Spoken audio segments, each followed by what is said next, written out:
네, 지난 주일에도 말씀드렸듯이 대강절은 이미 오신 주님을 믿는 믿음을 확인하며 다시 오실 주님을 소망 중에 기다리는 절기입니다. 주님은 2000년 전에 이미 오셨습니다. 과거의 사건입니다. 주님 다시 오시는 그때가 정확히 언제일지 모르지만 분명히 오십니다. 미래의 사건이죠. 이 두 사건은 우리 신앙에서 매우 중요한 요소라 할 수 있습니다.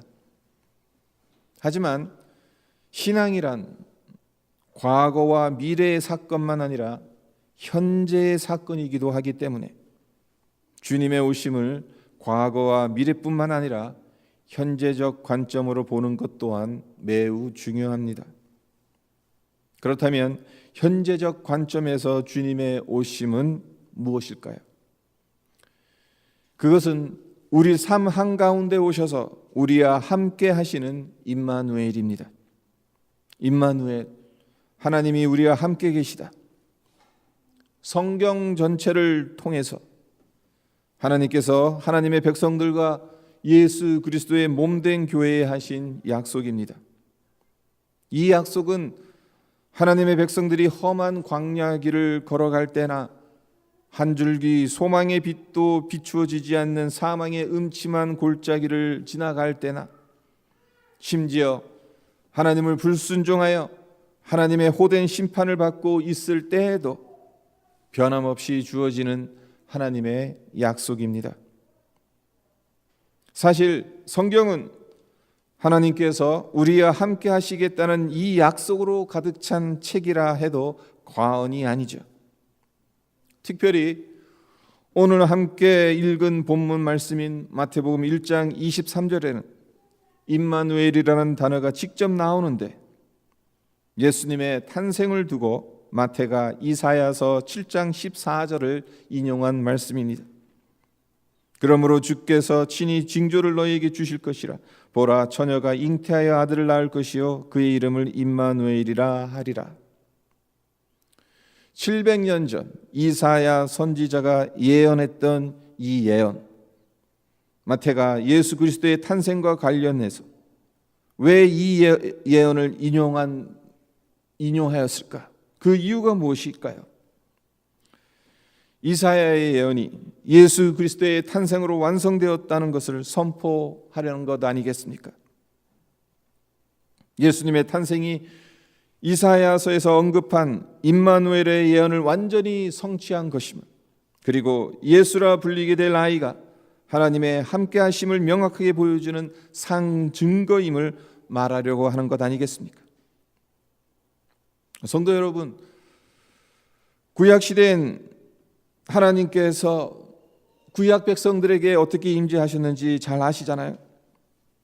성막의 지성소에서 쉐키나라고 부르는 영광의 구름 가운데 하나님은 임재하셨습니다.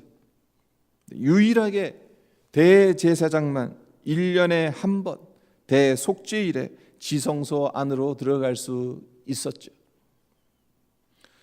그런데 우리가 기억해야 할 것은 대속죄일에 대제사장이 지성소 안에 들어가는 것은 우리가 주일날 예배드리러 교회에 나오는 것처럼 쉬운 일이 아니라는 겁니다. 대제사장은 지성소 안에 들어가기 위해 목숨을 걸어야 했습니다. 만약 대제사장에게 죄가 티끌만치라도 있으면 지성소 안에 들어가는 그 순간 죽음을 면치 못합니다. 그래서 몸과 마음 그리고 심령을 깨끗하게 하기 위한 사전 준비를 아주 철저하게 해야만 했습니다. 우리는 그저 대속죄일에 대제사장이 지성소에 들어가기 위해 당일에 자신의 죄를 대속하는 희생제사와 백성들의 죄를 대속하는 희생제사를 드리면 되는 것으로 알고 있지만 사실은 그렇지 않습니다. 속죄일 일주일 전부터 준비해야 했습니다. 부지불식간에 부정한 것을 만지고 먹는 것을 피하기 위해 대제사장은 대속죄일 일주일 전에 자기 집을 떠나 아무도 없는 곳에 들어갑니다. 그리고 일주일 동안 깨끗한 음식만 먹으며 몸과 마음을 청결하게 유지합니다. 속죄일 전날 밤에는 잠을 자지 않고 밤새 기도하며 하나님 말씀을 읽습니다. 이렇게 몸과 마음을 정결하게 준비한 후 속죄일 당일엔 머리부터 발끝까지 목욕을 하고 흰 세마포 옷을 입고 지성소로 들어가 자기 죄를 대속하기 위해 하나님께 희생 제물을 드립니다. 그런 다음에는 지성소를 다시 나와 목욕을 하고 새 세마포 옷으로 갈아입은 뒤 다시 지성소 들어가서 이번에는 제사장들의 죄에 대한 대속의 제물을 드립니다. 하지만 이것으로 끝나는 것이 아닙니다. 대제사장은 세 번째로 목욕을 하고 다른 새 세마포 옷으로 갈아입은 후 다시 지성소로 들어가서 온 백성의 죄를 대속하는 희생 제물을 드립니다. 세 번에 걸쳐서 지성소 안에 들어가야 되니까 그 사이에 티끌만큼이라도 죄가 있으면 그냥 그 자리에서 죽게 되는 거예요. 구약 시대엔 하나님을 만난다는 것이 이토록 어려웠던 것입니다. 분명 구약 시대에도 하나님은 하나님의 백성들과 함께 하시는 임마누엘의 하나님으로 당신을 드러내셨습니다. 하지만 그 함께 함에는 지성소 휘장이라는 벽이 엄연히 존재했습니다. 그리고 까다로운 법규와 절차가 있었습니다. 따라서 아무나 쉽게 임마누엘의 은혜를 누릴 수는 없었습니다. 하지만 예수님이 이 땅에 오셔서 십자가에 달려 못 박혀 죽으심으로 어떻게 되었습니까? 매년 대속죄일마다 대제사장이 드려야 할 대속의 제사를 십자가에서 단번에 드리셨잖아요. 그래서 주님께서 운명하시는 그 순간 지성소의 휘장이 위에서 아래로 찢겨지잖아요. 지성소의 휘장이 위에서 아래로 찢겨졌다는 것, 무엇을 의미하는 것이겠습니까? 이젠 더 이상 휘장이 필요 없다는 거죠. 700년 전 이사야 선지자를 통해 약속하셨던 하나님의 함께하심, 구약 시대에는 1년에 한 번밖에 허용되지 않았던 임마누엘의 은혜가 시간과 장소에 제한 없이 완전하게 성취되었음을 휘장의 찢겨짐을 통해서 보여주시는 거죠. 그렇습니다. 예수님께서 이 땅에 오심으로 하나님께서 함께 하신다는 임마누엘은 더 이상 예언이나 약속으로 머물러 있지 않습니다. 말씀이 육신이 되어 우리 가운데 거하신 예수 그리스도로 인해 우리는 구약 시대의 이스라엘 백성들은 감히 누릴 수 없었던 임마누엘의 은혜를 어디서나 언제든지 누릴 수 있게 되었습니다.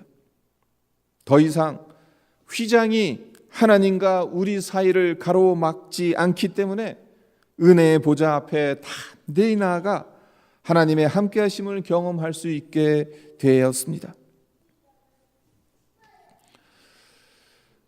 2차 세계대전 중 나치 정권의 유대인 대학살에서 살아남은 유대인들 중에 엘리 위젤이라는 사람이 있습니다. 이분은 인종차별 철폐와 인권 신장에 헌신한 공로를 인정받아 1986년 노벨 평화상을 수상하기도 합니다. 15살의 나이에 나치 수용소에 갇히게 되는데 그곳에서 그가 평생 잊지 못할 참혹한 장면을 목격하게 됩니다. 자기보다 어린 소년이 공개 처형당하는 장면을 보게 된 것입니다. 그는 이 참혹한 장면을 목격하면서 하나님, 도대체 당신은 어디에 계십니까? 라고 절규를 합니다. 그런데 이때 예전엔 한 번도 들어보지 못한 나지막한 음성이 그의 마음 안으로부터 들려옵니다. 나는 저 소년과 함께 교수대에 매달려 있다. 이런 음성이 들려오는 거예요. 엘리 위젤은 이 신비스러운 음성을 향해 당신은 도대체 누구십니까? 라고 묻습니다. 그러나 그 질문에 대한 대답은 들려오지 않습니다. 그는 대학살이 자행되던 수용소에서 살아남았고 마침내 2차 대전이 끝납니다. 자유의 몸이 된 그는 프랑스를 방문하였고 프랑스와 모리악이라는 유명한 작가를 만나게 돼요. 모리악과 이런저런 이야기를 나눕니다. 그러다가 나치 수용소에서 신비스러운 음성을 들었는데 누구의 음성인지 아직도 모르겠다는 이야기를 합니다. 그러자 신실한 기독교인이었던 모리악이 이렇게 말합니다. 당신이 들었던 신비스러운 음성의 주인은 당신과 같은 유대인으로 이 땅에 오셔서 십자가에 못 박혀 죽으신 예수 그리스도이십니다. 그리고 그분은 그분을 믿는 자들과 함께 하시는 임마누엘 하나님이십니다. 그분이 당신이 목격했던 그 소년과 함께 교수대에 매달려 있으셨던 것입니다. 그렇습니다. 임마누엘의 예수님은 교수대 위에서 죽어간 어린 소년과도 함께 하셨습니다. 인간은 죽음을 끝이라 생각하지만 주님은 그 죽음의 순간에도 우리와 함께 하시는 분입니다. 주님께서 우리와 함께 하시는 임마누엘, 이 세상의 그 어떤 것, 죽음조차도 막을 수가 없습니다. 그렇다면 생각해 보십시오. 우리가 가장 두려워하고 피하고 싶은 죽음의 자리에도 주님께서 우리와 함께 하신다면 현재 상황이 아무리 힘들고 절망적이라 할지라도 우리와 함께 하실 것이고 그러므로 주님의 손을 붙들고 통과할 수 있지 않겠습니까? 오늘 설교의 주제인 임마누엘과 관련해서 한 가지 더 살펴볼 것이 있는데요. 마태복음의 시작과 끝이 어떠한지를 주의 깊게 보십시오. 마태는 1장에서 예수님의 탄생이 유대인들에게 어떤 의미를 가져다 주는지를 설명하기 위해서 족보를 이야기하잖아요. 아브라함과 다윗의 자손 예수 그리스도의 세계라고 시작하잖아요. 자기 백성을 저희 죄에서 구원하시기 위해 예수님께서 임마누엘로 오셨다라고 1장을 시작하고 있습니다. 그렇다면 마지막 장인 28장에선 어떻게 마무리를 짓고 있습니까? 28장 20절을 보시면 내가 너에게 분부한 모든 것을 가르쳐 지키게 하라. 볼지어다 내가 세상 끝날까지 너희와 항상 함께 있으리라 하시니라. 예수님께서 승천하시기 전 지상에서 마지막으로 제자들에게 주신 명령이죠. 너희는 가서 모든 족속으로 제자를 삼아 아버지와 아들과 성령의 이름으로 세례를 주고 내가 너희에게 분부한 모든 것을 가르쳐 지키게 하라는 명령을 주셨습니다. 그 명령 뒤에 어떤 약속이 뒤따라옵니까?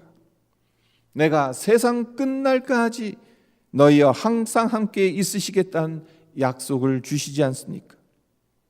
결국 너희와 항상 함께 있으리라 임마누엘의 약속으로 마태복음이 끝나고 있는 것입니다. 시작도 임마누엘, 마지막도 임마누엘인 겁니다. 참으로 놀랍지 않습니까? 그런데 이것으로 끝난 게 아니죠. 예수님은 임마누엘의 약속을 하시고 승천하셨습니다. 그리고 그 약속은 오순절날 성령께서 강림하셔서 제자들과 주님을 믿는 성도들 심령 안으로 내주하시는 사건을 통해 성취되었고 오늘날도 현재 진행 중에 있습니다. 오순절 성령 강림 후 성령 충만함을 받은 예수의 제자들이 그리스도의 복음을 온 세상에 전파합니다. 그리고 복음 전파로 인해 끊임없는 박해에 직면하게 되고 끝내는 그들의 스승이 그러했던 것처럼 그들 대부분 역시 죽음을 맞이합니다. 하지만 예전의 제자들이 아니죠. 예수님이 잡히시던 그날 밤처럼 더 이상 도망가거나 숨거나 예수님을 모른다고 부인하는 비겁한 자들이 더 이상 아닙니다. 담대합니다. 하늘의 영광을 바라보며 기쁨으로 단두대에 섭니다. 십자가 형틀에 매달립니다. 굶주린 사자들이 달려들어도 무서워 도망가지 않습니다. 오히려 하늘을 바라보며 찬양과 영광을 올려드립니다. 주님의 제자들은 그렇게 죽음을 맞이했습니다. 기독교 역사에서 수많은 성도들 역시 이와 비슷한 핍박을 받았고 순교를 당했습니다. 지금 이 순간에도 지구 어디선가 주님을 믿는 믿음을 지키기 위해 고난의 자리를 마다하지 않는 성도들이 있습니다. 죽음을 두려워하지 않는 믿음의 사람들이 있습니다. 어떻게 이것이 가능하겠습니까? 인간의 의지만으로 이렇게 할 수 있는 것이겠습니까? 예수의 영이신 성령이 그들의 심령 안에 거하시고 활동하시고 다스리시기 때문에 가능한 거죠. 성령이 임마누엘이 되셔서 예수님께서 약속하신 내가 항상 너희와 함께 하겠다는 약속을 삶 속에서 경험하고 누리기 때문에 가능한 것입니다. 성령께서 그들 마음 깊은 곳에 함께 하셔서 세상이 감당할 수 없는 주를 향한 믿음을 불어넣어 주셨고 두려움을 내어 쫓아 주셨기 때문에 환난과 죽음 앞에서도 담대하며 평안할 수 있었던 것입니다. 오순절 제자들에게 임하셨던 성령님, 우리 심령 안에도 내주하셔서 우리와 함께 하십니다. 대강절과 성탄절의 진정한 의미가 무엇이겠습니까? 하나님이 우리와 함께 하신다는 것이지 않겠습니까? 죄로 인해 죽을 수밖에 없었던 우리들을 불쌍히 여기시는 주님, 우리의 모든 형편을 아시는 주님, 그 주님이 이제는 성령으로 임하셔서 우리와 항상 함께 하십니다. 무엇보다 임마누엘 하나님은 시간을 초월하고 우리의 생각을 뛰어넘어서 미리 앞서 피할 길을 예비하시고 주님의 몸된 교회와 성도들을 보호하시고 인도하십니다. 네, 우리와 항상 함께 하시겠다는 하나님의 약속은 변함이 없습니다. 우리를 결코 떠나거나 버리지 않으십니다. 우리를 모태에서 조성하신 창조주 하나님, 예수 그리스도의 피로 사망의 권세 그리고 죄의 사슬에서 해방시키신 구원의 하나님, 결코 우리를 떠나지 않으시고 우리와 항상 함께 하십니다. 세상을 창조하시고 다스리시는 하나님께서 우리와 함께 하시는데 무슨 두려움이 있겠습니까? 사망의 권세를 이기신 임마누엘 예수님이 우리와 함께 하시는데 의기소침하고 좌절할 이유가 어디에 있겠어요? 말할 수 없는 탄식으로 우리를 대신해서 하나님께 중보하시는 성령께서 우리 안에 내주하시는데 근심에 사로잡힐 필요가 어디 있겠습니까? 아무쪼록 우리와 항상 함께 하시는 임마누엘 하나님께 감사와 영광을 올려드리며 대강절을 보내며 성탄절을 맞이하시기를 바랍니다. 그리고 임마누엘 되시는 주님을 의지함으로 어떤 상황에 놓여 있다 하더라도 믿음의 담대함과 확신을 가지고 이 세상을 살아가시기를 주님의 이름으로 축원드립니다. 하나님께서 여러분과 함께 하십니다. 함께 기도드리도록 하겠습니다. 보라, 처녀가 잉태하여 아들을 낳을 것이요 그의 이름은 임마누엘이라 하리라 하셨으니 이를 번역한즉 하나님이 우리와 함께 계시다 함이라. 아기 예수로 오신 주님, 하나님이 함께 하신다는 것을 몸으로 보여주신 주님이십니다. 하나님이 어디에 있나? 예수님과 동시대에 살았던 사람들은 하나님을 본 사람들입니다. 하나님과 함께 먹고 마시고 슬퍼하고 웃고 그러한 자들입니다. 우리는 예수님 당시에 사람들이 누렸던 그러한 은혜는 없죠. 그러나 더 큰 은혜가 있습니다. 예수님은 인간의 몸을 지니셨기 때문에 공간과 시간의 제약을 초월할 수가 없어요. 하지만 성령께서는 영이시기 때문에 시간과 공간을 초월하십니다. 예수님은 이곳에 계시면 다른 곳에 가실 수가 없어요. 하지만 성령께서는 이곳에도 저곳에도 어디나 계실 수가 있어요. 그 성령께서 이젠 우리 안에 내주하셔서 우리와 함께 하신다는 것입니다. 대강절을 그리고 성탄절을 맞이하면서 주님의 오심을 우리가 감사드리고 또 다시 오실 주님을 소망 가운데 기다리는 그러한 절기로 보내고 있는데, 결국 지금 이 순간 현재 그 주님, 오신 주님을, 오실 주님을 내가 함께 동행하고 있느냐, 그것이 우리의 관건이잖아요. 우리 신앙생활의 중요한 문제잖아요.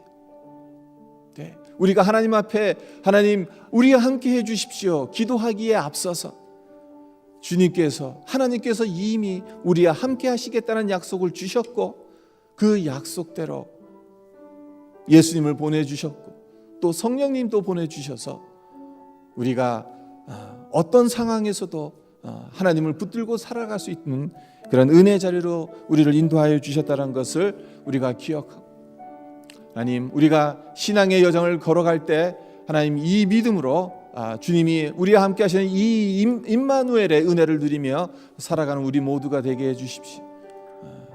이것을 정말 더 이상 지성소의 휘장으로 가로막힌 그러한 제한도 없다라는 사실, 까다로운 절차나 법규도 없다라는 사실, 주님 앞에 나아가기만 하면 이 임마누엘의 은혜를 허락하시는 것을 우리가 감사함으로 받는 우리 모두가 되었으면 합니다.